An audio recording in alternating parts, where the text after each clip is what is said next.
¿Cómo puede nuestro globalizado mundo hacer frente a una depresión mundial y superar futuras crisis? ¿Quién debe hacerse cargo de los puestos de mando? ¿Los gobiernos o los mercados? ¿Qué sistema económico sería verdaderamente beneficioso para la humanidad? Durante los bombardeos de Londres de 1940-1941, los dos economistas más prominentes de su tiempo estuvieron destinados a la vigilancia antiaérea sobre los tejados del King's College. John Maynard Keynes. Friedrich von Hayek opinaba que el intervencionismo estatal constituía una amenaza para la libertad.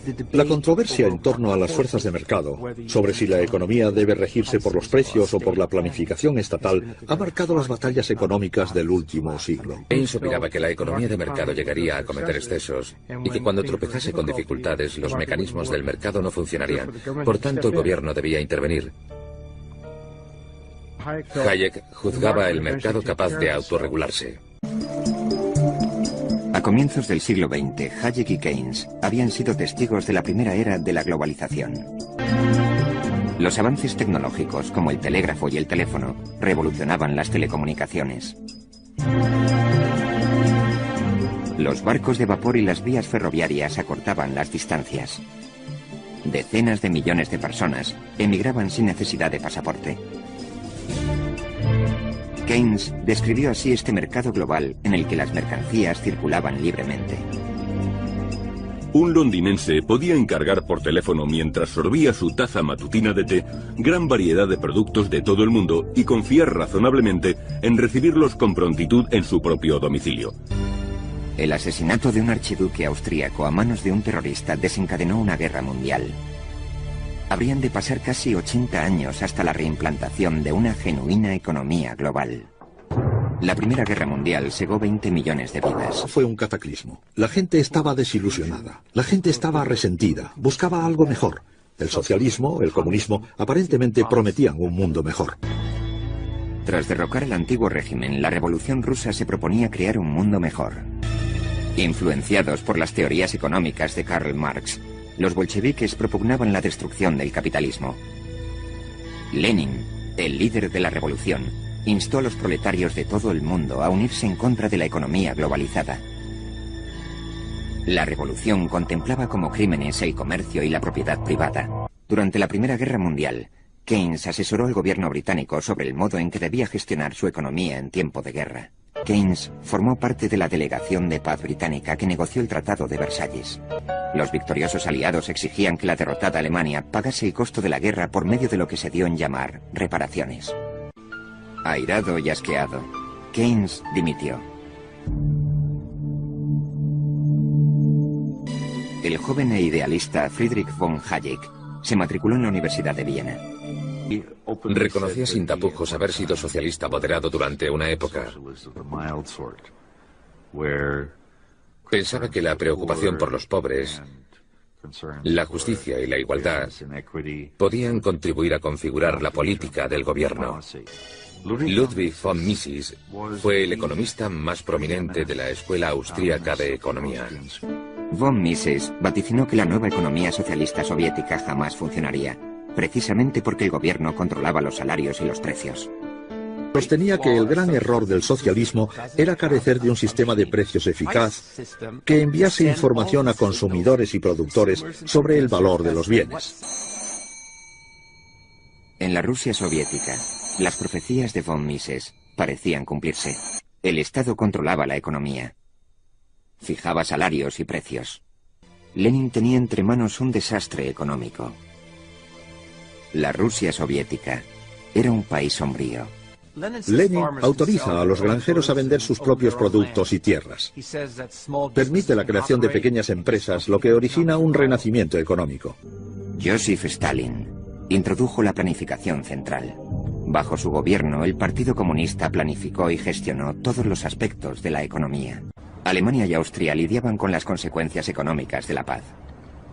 Obligados a pagar las insoportables reparaciones por la guerra, los gobiernos de los países vencidos simplemente emitían más papel moneda.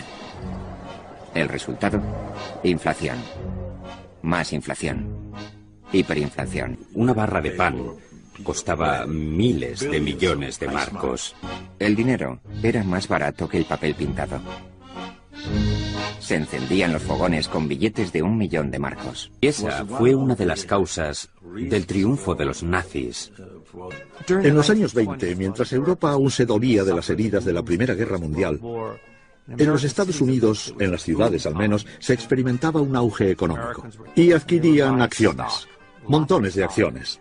Y por aquel entonces las acciones de mayor éxito eran las de las nuevas compañías radiofónicas. La radio era la Internet de los años 20, una industria surgida de la nada.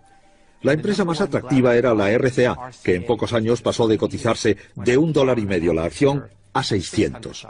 Se trataba del clásico mercado burbuja. El 24 de octubre de 1929, la burbuja estalló. La caída en picado fue imparable. La gente se encontró sin ingresos. Todo se desplomó. Y por supuesto, los bancos fueron detrás. Alrededor de la mitad de los bancos estadounidenses cerró.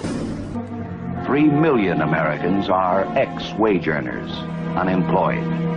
And the ranks of the unemployed are to soar to 15 million. En Italia, España y Alemania marchaban a un paso diferente. El fracaso del capitalismo acrecentó la sombra del fascismo.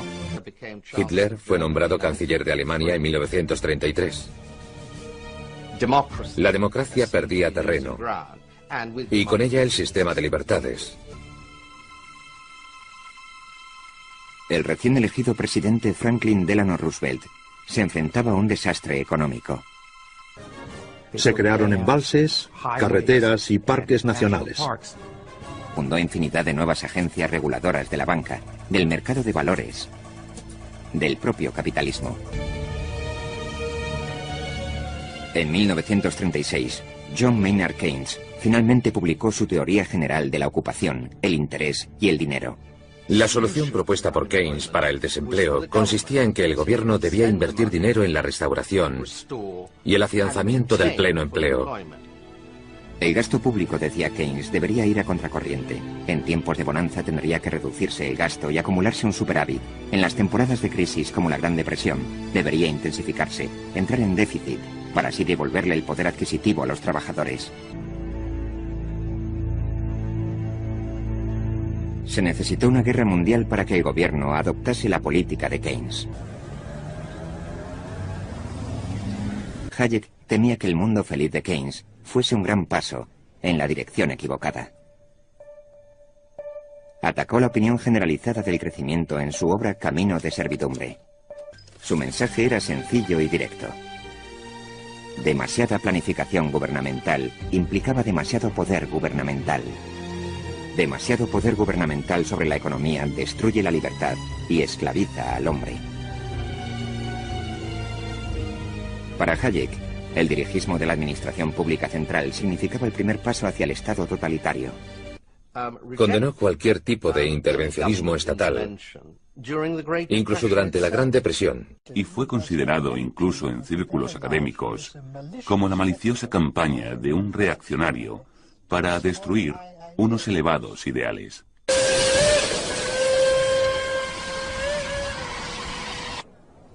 En la conferencia de Bretton Woods se constituyeron el Banco Mundial y el Fondo Monetario Internacional. Fueron concebidos para conferir estabilidad a la economía mundial y prevenir situaciones como el desempleo y la depresión de la década de los 30. El idealismo y la humanidad de Keynes fueron su inspiración. Truman, Churchill y Stalin se reunieron para confeccionar un plan de paz y volver a trazar el mapa europeo. Las británicas volvieron a casa a tiempo para las elecciones generales. Winston Churchill, el gran caudillo en tiempos de guerra y presidente del Partido Conservador, esperaba una fácil victoria. Conservatives, 180. Labour, 364. Churchill ya era historia. El pueblo había votado por una nueva Gran Bretaña socialista. Los laboristas instituyeron una economía mixta, en la cual las industrias nacionalizadas coexistían con las empresas privadas. El estado de bienestar garantizaba la protección gratuita, desde el útero a la tumba. Nadie, rico o pobre, tenía por qué preocuparse por la pobreza, la ignorancia, el desempleo, la enfermedad, la salud o la vejez. Mediante el Ejército Rojo y la Policía Secreta, Stalin impuso su sistema económico en media Europa. Hayek amaba la montaña, por ello organizó un congreso en un antiguo hotel situado en la cima del Mont Pelerin, el Monte Peregrino. Uno de los delegados era un joven economista de Chicago, Milton Friedman. El mundo entero estaba ensombrecido por el telón de acero, por la amenaza rusa, por el fracaso en el establecimiento de la democracia en la Europa del Este. El razonamiento consistía en que la democracia es imposible sin una economía libre.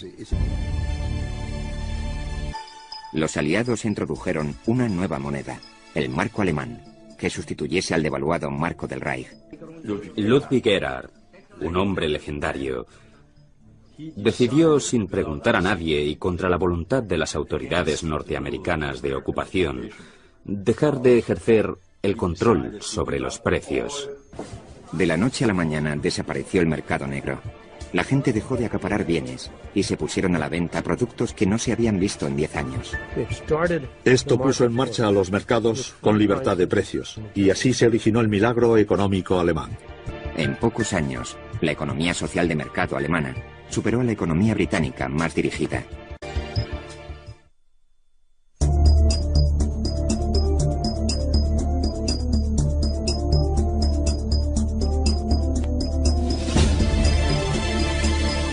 Can't get away from the fact that globalization makes us interdependent. So it's not an option to shed it. So is it going to be on balance positive or negative?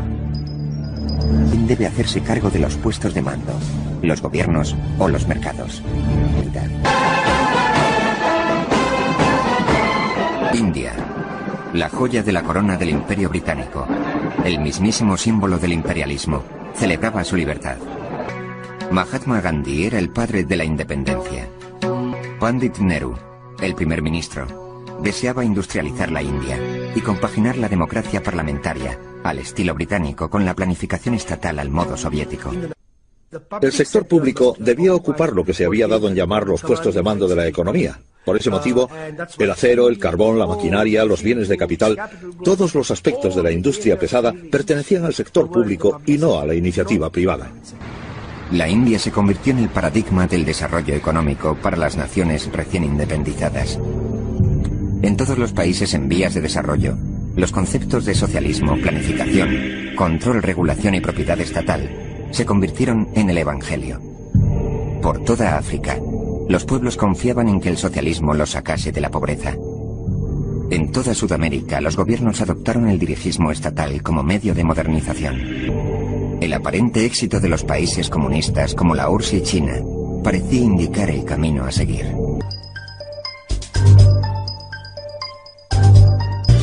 La influencia intelectual de la Universidad de Chicago llegaría a crecer. 8 de sus profesores y 11 economistas de Chicago han obtenido el premio Nobel. Milton Friedman se convirtió en el mayor exponente de la corriente económica que se dio en llamar Escuela de Chicago. La Escuela de Chicago tenía la firme convicción de que el mejor medio para controlar la economía consistía en reducir al mínimo la intervención estatal y potenciar el mercado libre. Para Kennedy, Keynes se había impuesto en la controversia. La batalla ideológica había finalizado.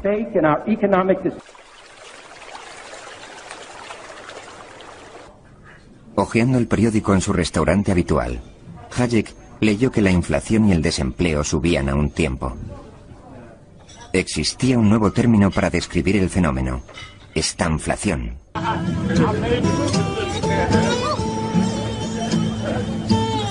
Tras los 30 años gloriosos de crecimiento, la economía estadounidense experimentaba problemas. La estanflación significó el fin de la inocencia keynesiana. Se producían dos fenómenos cuya simultaneidad los keynesianos consideraban imposible. Se daba por un lado un estancamiento de la economía con una alta tasa de paro y por otro una inflación con un veloz aumento de los precios. El presidente Nixon hizo realidad los sueños de los economistas de la Escuela de Chicago. Milton Friedman fue nombrado asesor especial y a George Shultz se le encomendó el presupuesto de la nación. Pero el presidente no prestaba atención. Trató de salir del atolladero incrementando el gasto público. El republicano Nixon, supuestamente conservador, optó por controlar los salarios y los precios. Dispuesto a sacrificar sus principios alegremente para obtener ventajas políticas. Los votantes dieron el visto bueno a la guerra contra la carestía de Nixon. Fue reelegido por abrumadora mayoría. En poco tiempo, la economía se desmandó. Los rancheros dejaron de enviar reses al mercado. Los granjeros empezaron a sacrificar a sus pollos. Provocaron la escasez. La economía mixta del Reino Unido, tan imitada en todo el mundo, se enfrentaba a un problema similar. También lidiaba con la mortal combinación de desempleo e inflación, y utilizaron el control de los sueldos y los precios para atajar la estanflación. Todo esto acabó bastante mal, en colapso absoluto. Margaret Thatcher tenía un instinto innato para la economía de mercado. Estudiando en Oxford, leyó la obra de Hayek, Camino de servidumbre. Causó en ella una honda impresión. La concesión del premio Nobel a Hayek constituyó una sorpresa. Sin embargo, la balanza empezaba a inclinarse en favor de Hayek en detrimento de Keynes. Los norteamericanos hacían cola en las gasolineras y la carestía seguía creciendo.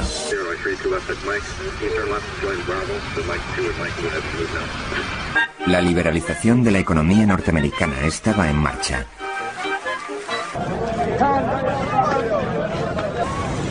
Con la economía en un estado de irreversible caída, los electores votaron a un nuevo gobierno conservador dirigido por Margaret Thatcher. Spirit of enterprise had been sat upon for years by socialism, by too high tax, by too high regulation, by too high public expenditure. The philosophy was nationalization, centralization, control, regulation. Now this had to end. Thatcher contuvo el gasto público y cerró el grifo de los subsidios a las empresas. Se siguieron miles de quiebras y una alta tasa de desempleo.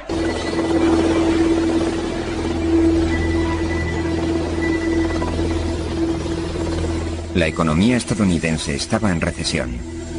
El presidente Carter hablaba de malestar y pérdida de confianza. Los esfuerzos de Carter por ajustarse a la fórmula keynesiana e incrementar el gasto público eran un callejón sin salida. Reagan compartía la filosofía económica de Margaret Thatcher. Vote for me if you believe in yourself. If you believe in your right to control your own destiny and plan your own life. Yes, and have to say with the spending of your own money. Los estadounidenses votaron por el cambio y Reagan alcanzó la presidencia. La situación era la siguiente. El único medio para contener la inflación era la contracción monetaria. Y era imposible ponerla en práctica sin sufrir una recesión pasajera. El desempleo alcanzó el 10%. En los años 80 los tipos de interés estaban hasta el 20% o más. Subieron mucho. Había costado 3 años. 3 años de creciente enojo de la ciudadanía. Pero en 1982 se había dado muerte al dragón de la inflación. Reagan y Walker habían corregido el rumbo de la nueva economía estadounidense. La economía empezó a crecer sin cesar. No me cabe duda alguna de que aquellas medidas de Reagan, la reducción de los impuestos y el hincapié que hizo en la liberalización, dieron rienda suelta a las fuerzas constructivas básicas que conforman el mercado libre. Y desde el año 83 en adelante el crecimiento ha sido continuo. So the whole efficiency of nationalized industries was running down.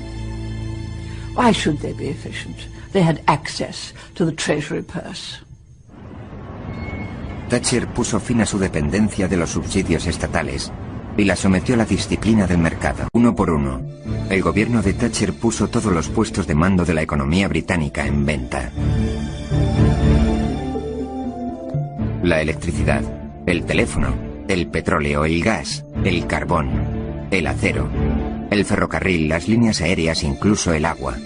En poco tiempo, 2/3 de la industria estatal habían pasado a manos del sector privado. Si se contempla la totalidad del siglo XX en perspectiva, se observa un gran ciclo. A principios de siglo, lo ortodoxo era menos Estado. En los años centrales de la centuria, obviamente, la ortodoxia era más Estado. Y ahora, en las últimas décadas del siglo XX y en la entrada del nuevo milenio, hemos regresado prácticamente a donde estábamos a principios de siglo.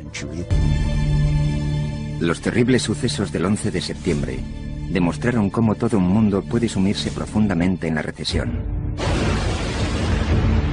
Durante buena parte del siglo XX, se culpó al mercantilismo de los males de la inflación, la recesión, la depresión y el desempleo generalizado. El mundo cambió de opinión.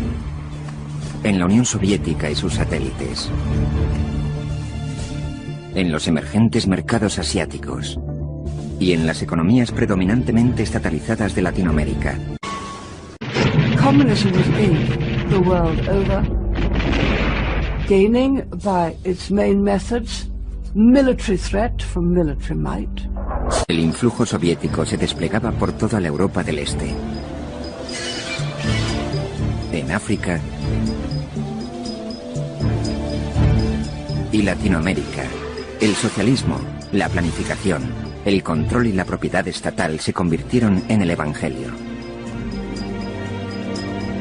En Asia, el supuesto éxito de la China comunista parecía marcar la pauta. Pero la realidad de la economía soviética permanecía velada por el telón de acero. Los informes de la administración comunista aseguraban que la economía prosperaba. No era así. Tras 7 décadas de comunismo, la economía soviética resultaba ser deficitaria, y su nivel de vida infinitamente menor que el de Europa occidental. Al igual que la Unión Soviética, la India había hecho uso de la planificación estatal para industrializar su economía agrícola y erradicar la pobreza, puesto que se precisaba un permiso gubernamental para todo. La India se convirtió en sinónimo de papeleo y burocracia. Nos costaba entre 12 y 14 meses y unos 50 viajes a Nueva Delhi obtener la licencia de importación de un ordenador de $1.500. Cada licencia, cada permiso se conseguía por medio de corruptelas. Para proteger a su industria manufacturera, la India cerró las fronteras a la importación.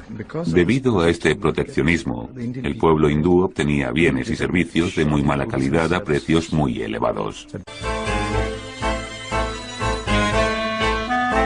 En Hispanoamérica, gobernantes radicalmente diferentes compartían el recelo de la India por la economía mundial.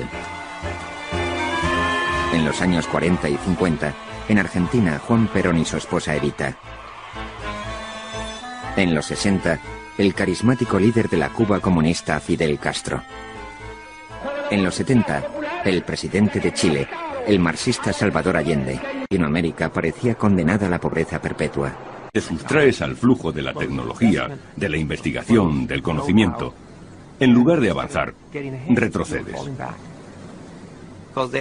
Puesto que no se sienten amenazadas por la competencia, las empresas son indolentes, poco competitivas, elaboran productos mediocres y caros. Llamé a Milton Friedman y lo invité a visitar Chile. Pasé allí 5 días pronunciando una serie de conferencias en torno al problema chileno. Afirmó que un gobierno represor no podía durar mucho tiempo en el seno de un auténtico sistema económico libre. La Junta Militar recurrió a los chicos de Chicago para salvar la economía. Se privatizaron 500 empresas estatales. Se recortó el gasto público. Se abolieron los aranceles aduaneros. Se dio rienda suelta a los mercados. En vez de sustituir las importaciones, lo que nosotros queríamos era abrir la economía, terminar con los controles de precios artificiales. Lanzamos una tasa de desempleo del 30%.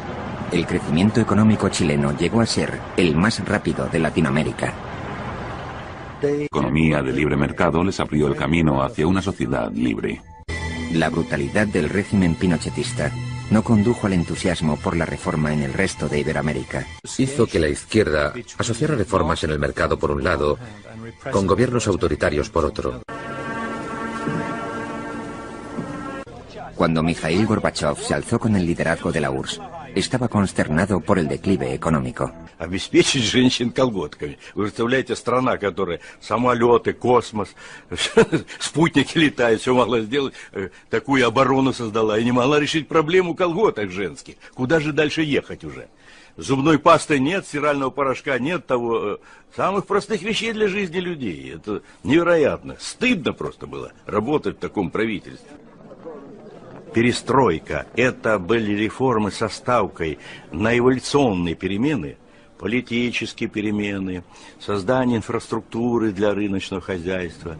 What I'm describing now is a plan and a hope for the long term. The march of freedom and democracy, which will leave Marxism, Leninism on the ash heap of history as it has left other tyrannies which stifle the freedom and muzzle the self-expression of the people. Up to that time, the whole doctrine had been one of contained communism. That wasn't enough for Ronald Reagan and me. And we thought we should make it quite clear to communism that it could and would never win, and that we would go and fight the battle of ideas between what the free world had to offer compared with the dictatorship and tyranny and cruelty of communism. To było ważne wydarzenie w stosunkach. 10 millones de polacos se afiliaron a Solidaridad. Bajo el liderazgo de Walesa, Solidaridad se convirtió en el principal opositor al comunismo. 1981. Tras año y medio de huelgas y disturbios, el gobierno impuso la ley marcial. A Walesa le fue impuesto un arresto domiciliario. Cuando Thatcher visitó Polonia en 1988, exigió al gobierno socialista que le permitiera entrevistarse con Lech Walesa. Los obreros de Solidaridad escoltaron a la señora Thatcher hasta una iglesia. Tego zwycięstwa, gdyby nie było tego spotkania, na pewno. Bo byłaby przerwa, albo jeszcze utrudnienia większe, albo zniszczenie nas.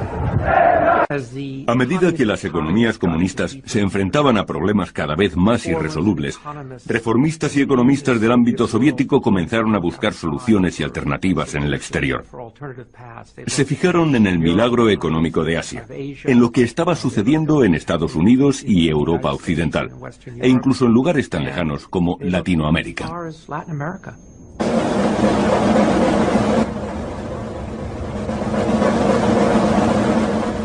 Bolivia, uno de los países más pobres de Hispanoamérica, y con un historial de 189 golpes militares, era asimismo uno de los más inestables. El problema enraizaba en la situación financiera del Estado. Este gastaba 30 veces más de lo que ingresaba en concepto de impuestos. En 1982, una crisis financiera en México provocó una reacción en cadena que convirtió los años 80 en la década perdida de Latinoamérica. A sus 29 años, el economista Jeff Sachs se convirtió en uno de los profesores numerarios más jóvenes de la historia de Harvard. Cuando llegué a La Paz en julio de 1985, la tasa de inflación estaba en torno al 60.000%. La terapia de choque certificó la muerte de la teoría de la dependencia. Se cortó de raíz el gasto público, se abolió el control de precios, se eliminaron los aranceles sobre la importación, se cuadraron los presupuestos generales del Estado. Adoptamos medidas sencillas, nada de pedir prestado al Banco Central, de modo que éste no tenga que emitir moneda. Hubo una gran influencia en la puesta en marcha de la reforma económica en toda Latinoamérica. En Brasil, un profesor que de hecho predicaba la teoría de la dependencia, desarrolló un plan de reconversión económica muy similar a la terapia de choque. Argentina padecía una inflación del 20.000% y el nuevo presidente dijo: esta película ya la hemos visto. Se puso en contacto conmigo un funcionario del gobierno polaco que había observado las reformas económicas de Bolivia y después mi trabajo en Argentina y Brasil. Finalmente me pidió que fuese a Polonia para ayudar.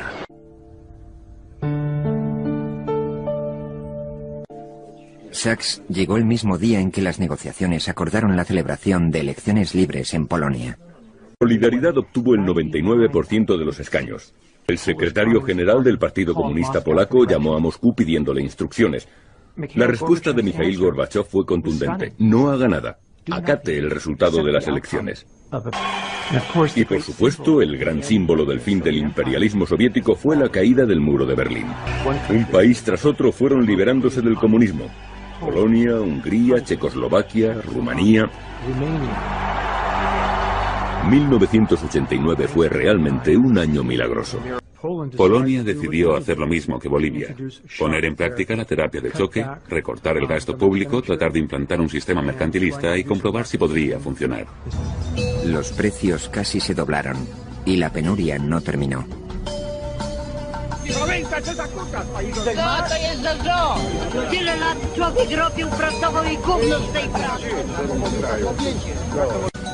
Unos días después, los granjeros empezaron a llevar sus productos al mercado. Los huevos salieron al mercado y su precio empezó a caer. Gorbachov desestimó la terapia de choque. Gorbachov comprobó que la economía china se estaba transformando bajo el liderazgo de Deng Xiaoping. A la muerte de Mao, Deng Xiaoping inició la apertura de China. La glasnost, la transparencia, la libertad y demás tendrían que esperar.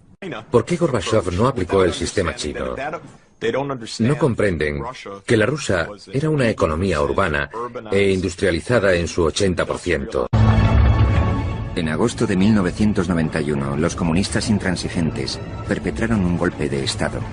Boris Yeltsin se convirtió en el adalid de la resistencia democrática. El golpe fracasó. A finales de diciembre de 1991, Mikhail Gorbachov compareció en la televisión soviética. Comunicó a los telespectadores que la Unión Soviética dejaría de existir legalmente en solo unos días. Boris Yeltsin era el presidente de Rusia. A diferencia de Gorbachov, Yeltsin tenía prisa. Escogió al joven reformista Yegor Gaidar para guiar a Rusia hacia la economía de libre mercado. Jeffrey Sachs, de 36 años, fue requerido como asesor de la reforma económica. Nochevieja de 1991. A la mañana siguiente, se liberalizarían los precios. Fin de todo lo que defendían los comunistas. La siguiente acción de Gaidar fue abolir la ley que consideraba un acto criminal la iniciativa privada. No volvió a haber escasez en Rusia. Los precios siguieron subiendo. Los comunistas recalcitrantes que controlaban el Banco Central pusieron las cosas aún más difíciles. El pueblo quedó destrozado por la hiperinflación. Esto socavó toda la confianza en las reformas económicas.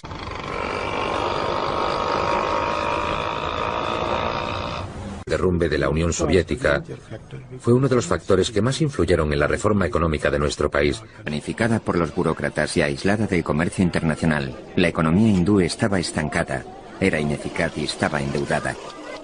En 1991, la India se enfrentó cara a cara con la bancarrota. El imperio de los permisos desapareció, se redujo el control estatal, se recortaron los subsidios públicos, se rebajaron los aranceles y las trabas para el comercio exterior, y se eliminaron las ordenanzas reguladoras. Estimulamos la competencia. La industria hindú experimentó un gran auge. Se creó una cantidad de puestos de trabajo sin precedentes. Fuimos capaces de controlar la inflación y la economía crecía a una media del 7% anual, de modo que nuestros detractores tuvieron que callar. En Rusia, los puestos de mando de la economía aún se encontraban en manos del Estado. El monopolio comunista de los últimos 70 años estaba a punto de desaparecer. La ciudadanía rusa recibía cupones canjeables por acciones de las empresas privatizadas. Resultó muy difícil. Sin privatización no habría economía de mercado. Yeltsin ganó las elecciones y obtuvo la victoria. Para muchos, el trueque de préstamos por acciones fue algo más que un escándalo. Fue el robo del siglo. No obstante, Yeltsin pagó gustoso aquel precio por mantener a raya a los comunistas. En la Rusia de Yeltsin medraba el capitalismo de camarillas. Muchos consideraban la reforma sinónimo de corrupción, inflación y desigualdad. Entonces, en 1998, Rusia dejó de pagar sus deudas y el mercado de valores cayó. La era Yeltsin finalizó con su accidentada dimisión del día de Año Nuevo de 2000. Se diría que el mundo entero ha cambiado de opinión. En todas partes, India, China, Asia, Latinoamérica, Europa, Norteamérica y sobre todo en los países comunistas, los estados se han retirado de los puestos de mando de la economía. Billions of people a day are better off than they would have been without globalization, and very few people have been harmed by it. La década de los 90 fue testigo de la creación de un nuevo modelo de economía global. Un solo mercado, en el cual todos tienen participación, pero sobre el que nadie ejerce el control. La historia comienza en 1992. La economía mundial evolucionaba rápidamente. Sin embargo, Estados Unidos parecía ir a la deriva. Durante la campaña presidencial de 1992, el gobernador de Arkansas, Bill Clinton, aseguraba que volvería a poner en marcha los Estados Unidos.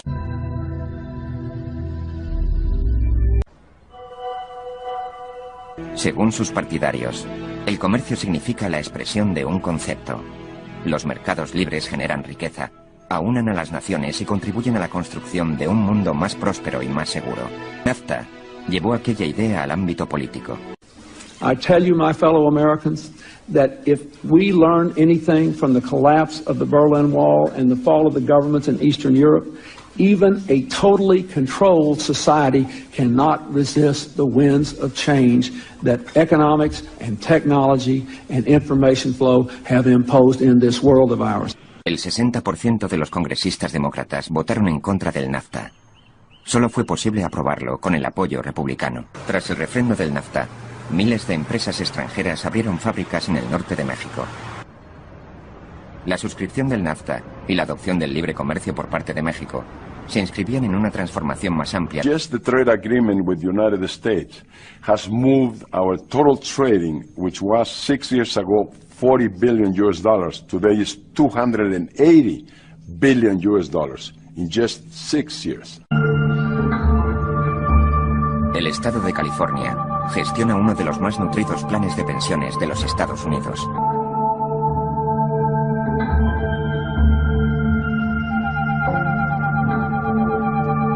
CalPERS había invertido solamente en los Estados Unidos. No obstante, en la era de la globalización, eso cambió. Los fondos de pensiones se convirtieron en el caballo de batalla de la economía global, ya que en ellos estaba el dinero. El mismo día en que el NAFTA entró en vigor, los rebeldes zapatistas se alzaron en el sur de México. Poco después, el candidato presidencial favorito fue asesinado. Por temor a la inestabilidad, la inversión extranjera empezó a retirarse.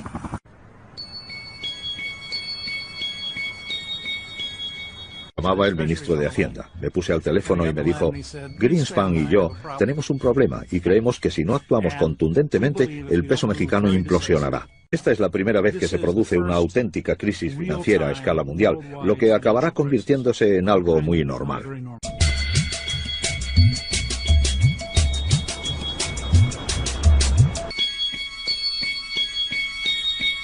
If we don't do this, Mexico will certainly fail.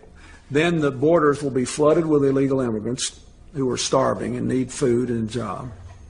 We'll have an enemy on our southern border, people that will remember when they were down and they were in need, we were not a good neighbor, and we will pay hugely for that. All over the developing world, people who look at us and think that we are smug and rich and unresponsive and don't care about anybody else will have all that confirmed.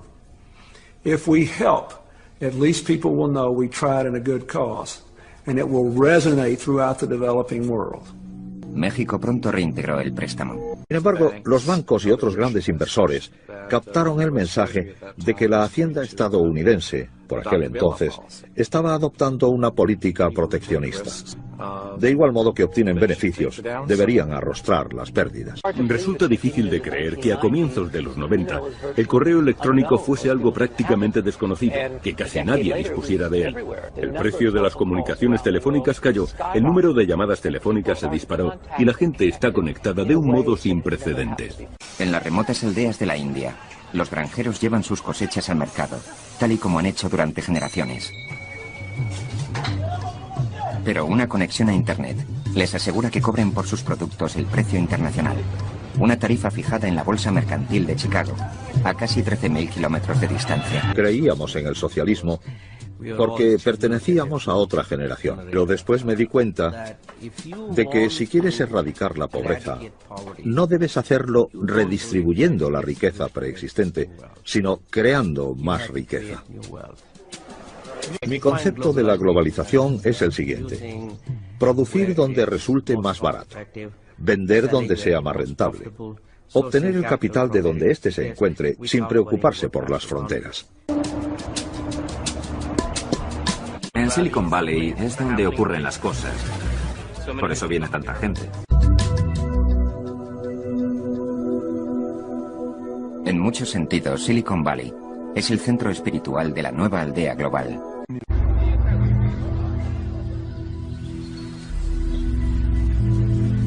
Se prevé que el 80% del futuro crecimiento económico mundial se dará en las ciudades y no en el campo.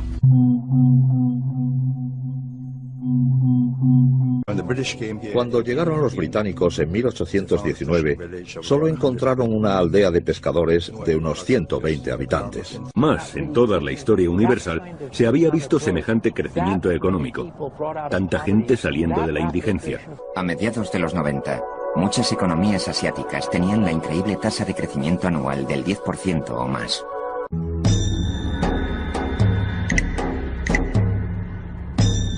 Sin embargo, había una gran excepción. Japón, la segunda mayor economía del mundo, había caído en una profunda e inesperada recesión que había debilitado la confianza del pueblo japonés.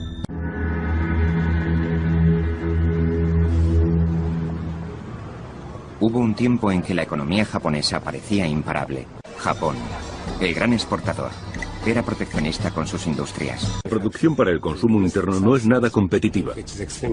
Así que tenemos un sistema capitalista basado en el mercado, por un lado, y por otro, un sector muy socialista, muy igualitario. La burocracia estatal japonesa desarrolló una economía muy regulada.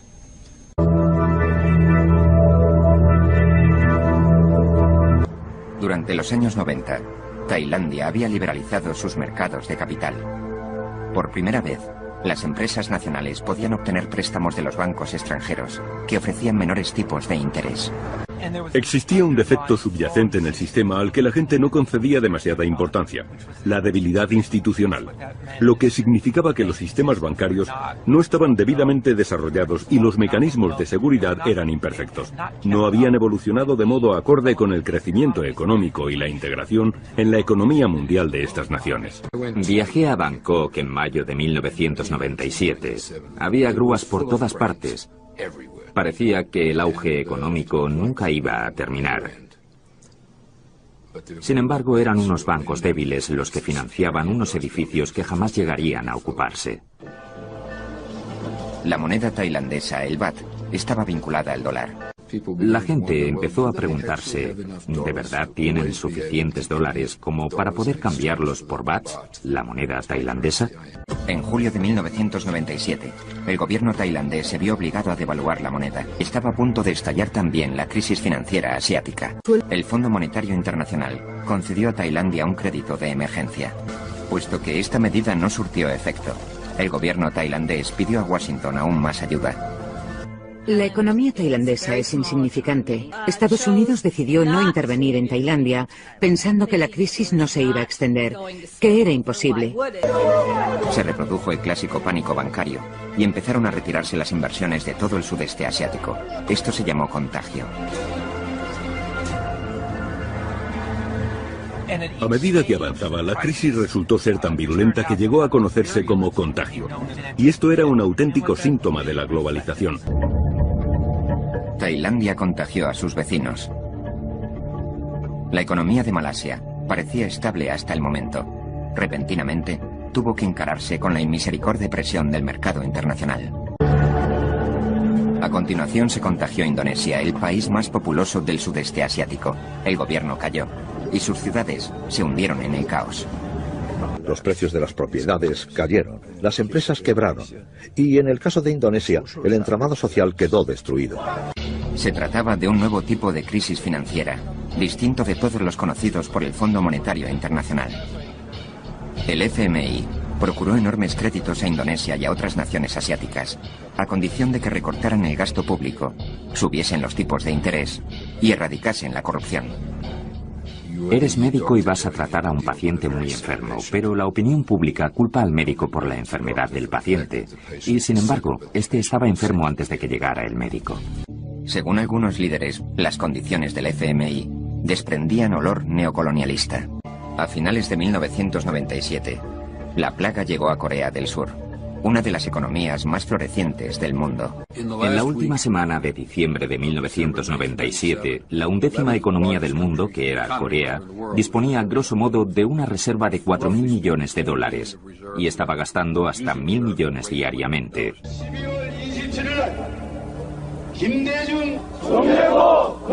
Corea había estado engañando al mundo al afirmar que tenía suficientes reservas para encararse a la crisis. Corea estaba a punto de suspender el pago de sus créditos a los bancos japoneses y occidentales. Presionados por sus gobiernos, los bancos accedieron a compartir en cierta medida las pérdidas y refinanciaron sus préstamos. A resultas de ello, Corea recibió el rescate más cuantioso de la historia. Hasta el 11 de septiembre existía el convencimiento de que esta tendencia hacia la globalización era irreversible. A partir de entonces, se admite la posibilidad de un cambio de tendencia. Los mercados creían que el contagio se había detenido en Asia. El capital continuaba circulando por el resto del mundo. Una parte de estas inversiones llegó a Rusia. Los inversores habían pensado: Rusia ha sido una superpotencia. Posee una gran cantidad de misiles y de cabezas nucleares. Es imposible tener problemas financieros en Rusia, puesto que el resto del mundo, los países ricos, sacarían de apuros a Rusia. Pues bien, se equivocaban. Rusia suspendió el pago de su deuda externa. Su moneda cayó en picado. Los inversionistas de todo el mundo estaban atónitos. El contagio se estaba extendiendo por todos los países en vías de desarrollo. Como dijo Rubin, jamás habíamos visto una cosa igual. Es decir, quizá hubiesen observado este fenómeno durante la Gran Depresión, pero no se había desencadenado tan rápidamente. La crisis ya había llegado a los Estados Unidos. Long Term Capital Management, o LTCM, un fondo de inversión a largo plazo, gestionaba directamente $100.000 millones en valores de todo el mundo. Era un tipo específico de fondo de cobertura. En septiembre de 1998, las pérdidas de LTCM escapaban a todo control, puesto que LTCM era un fondo privado. El gobierno no podía imponer una solución. Los bancos accedieron a aportar capital propio para rescatar a LTCM. El fenómeno originado en Asia ya había llegado a Brasil, la octava economía mundial.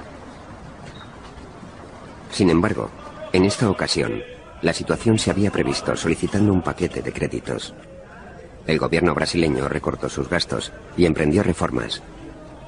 Surtió efecto. La normalidad fue regresando gradualmente a los mercados financieros de todo el mundo. Pero lo que ocurrió fue que los países que habían acometido reformas, Corea del Sur, Tailandia, Brasil, comenzaron a recobrar la estabilidad de sus mercados financieros y sus economías empezaron a recuperarse. La economía mundial había sobrevivido a la primera crisis de la era de la globalización. La crisis del contagio demostró que la nueva era de la globalización necesitaba unas nuevas reglas. Lo deseable es que el sistema financiero sea como los amortiguadores de un coche. Moral is that there are risks to globalization, but in the end there's no alternative to globalization. So don't let your banks lend recklessly. Don't allow bubbles to get out of hand. Keep prudent measures, sound economic policies which will inspire confidence and maintain confidence, so in a crisis people will know that you will stay the course and won't panic and be up and off. It's easier said than done, but these are the principles you have to follow. Culpó a la barata mano de obra extranjera. Puso como ejemplo esta fábrica china, en la cual los obreros perciben 5 euros diarios para fabricar unas bicicletas que antes se producían en los Estados Unidos. Siempre resulta difícil convencer a alguien de las bondades del mercado libre. ¿Alguien ha dicho alguna vez el día de Navidad: gracias a Dios, si no hubiera mercado libre solo habría podido comprar la mitad de juguetes a mi hijo? La invisibilidad de sus efectos beneficiosos y lo evidente de los perjuicios ocasionan un problema nefasto para la economía política del comercio. La globalización no es la causa de la pobreza del mundo, pero sí nos ha hecho reparar en ella. Hace 200 años todo el mundo era pobre. Solo una relativamente pequeña parte del mundo logró lo que los economistas llaman un crecimiento económico moderno. Esos países solo representan una sexta parte de la humanidad y 5/6 partes del mundo se componen de lo que llamamos países en vías de desarrollo, de 30.000 euros per cápita a 300 euros per cápita.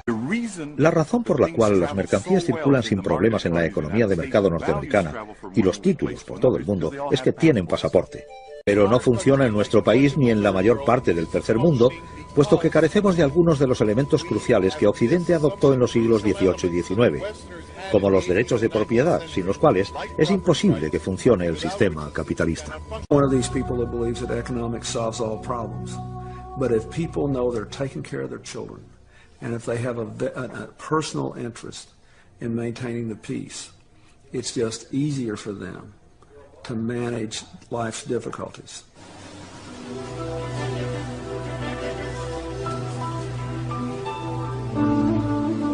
You know, it's no accident that the Nazi Party arose in Germany.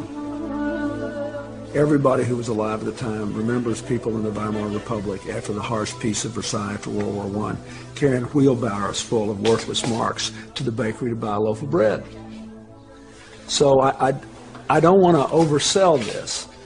It is not sufficient to build a peaceful, free world, but it is absolutely necessary. What is trade?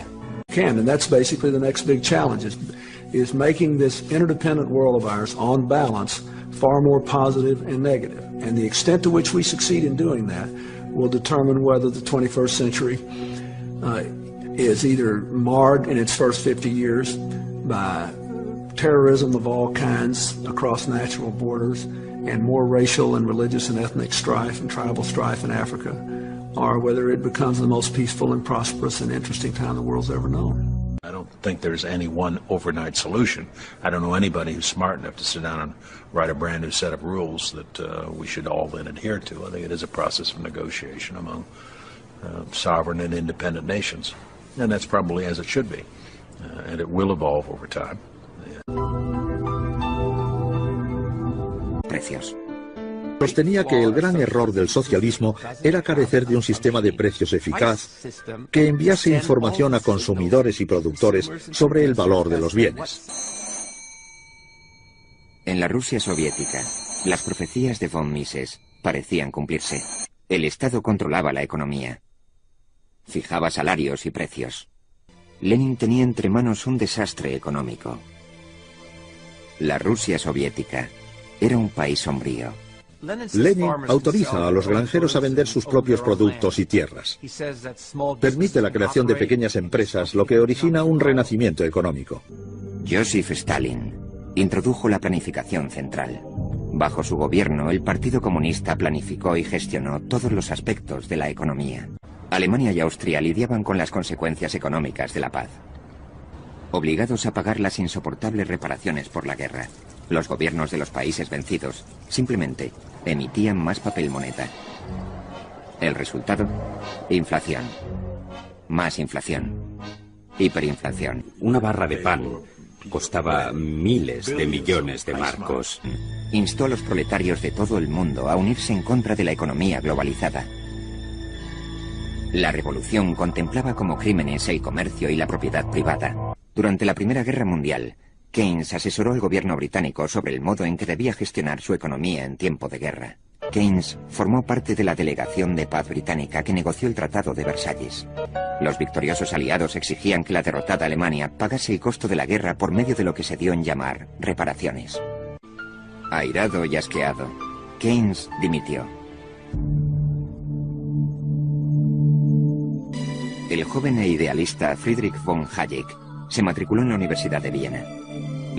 Reconocía sin tapujos haber sido socialista moderado durante una época. Pensaba que la preocupación por los pobres, la justicia y la igualdad podían contribuir a configurar la política del gobierno. Ludwig von Mises fue el economista más prominente de la escuela austríaca de economía. Von Mises vaticinó que la nueva economía socialista soviética jamás funcionaría, precisamente porque el gobierno controlaba los salarios y los... ¿Cómo puede nuestro globalizado mundo hacer frente a una depresión mundial y superar futuras crisis? ¿Quién debe hacerse cargo de los puestos de mando? ¿Los gobiernos o los mercados? ¿Qué sistema económico sería verdaderamente beneficioso para la humanidad? Durante los bombardeos de Londres de 1940-1941, los dos economistas más prominentes de su tiempo estuvieron destinados a la vigilancia antiaérea sobre los tejados del King's College. John Maynard Keynes, Friedrich von Hayek opinaba que el intervencionismo estatal constituía una amenaza para la libertad. La controversia en torno a las fuerzas de mercado, sobre si la economía debe regirse por los precios o por la planificación estatal, ha marcado las batallas económicas del último siglo. Keynes opinaba que la economía de mercado llegaría a cometer excesos y que cuando tropezase con dificultades los mecanismos del mercado no funcionarían. Por tanto, el gobierno debía intervenir. Hayek juzgaba el mercado capaz de autorregularse. A comienzos del siglo XX, Hayek y Keynes habían sido testigos de la primera era de la globalización. Los avances tecnológicos, como el telégrafo y el teléfono, revolucionaban el dinero era más barato que el papel pintado. Se encendían los fogones con billetes de 1 millón de marcos. Y esa fue una de las causas del triunfo de los nazis. En los años 20, mientras Europa aún se dolía de las heridas de la Primera Guerra Mundial, en los Estados Unidos, en las ciudades al menos, se experimentaba un auge económico. Y adquirían acciones, montones de acciones. Y por aquel entonces las acciones de mayor éxito eran las de las nuevas compañías radiofónicas. La radio era la Internet de los años 20, una industria surgida de la nada. La empresa más atractiva era la RCA, que en pocos años pasó de cotizarse de $1,50 la acción a 600. Se trataba del clásico mercado burbuja. El 24 de octubre de 1929, la burbuja estalló. La caída en picado fue imparable. La gente se encontró sin ingresos. Todo se desplomó. Y por supuesto, los bancos fueron detrás. Alrededor de la mitad de los bancos estadounidenses cerró. 3 million Americans are ex-wage earners, unemployed. Telecomunicaciones. Los barcos de vapor y las vías ferroviarias acortaban las distancias. Decenas de millones de personas emigraban sin necesidad de pasaporte. Keynes describió así este mercado global en el que las mercancías circulaban libremente. Un londinense podía encargar por teléfono mientras sorbía su taza matutina de té gran variedad de productos de todo el mundo y confiar razonablemente en recibirlos con prontitud en su propio domicilio. El asesinato de un archiduque austríaco a manos de un terrorista desencadenó una guerra mundial.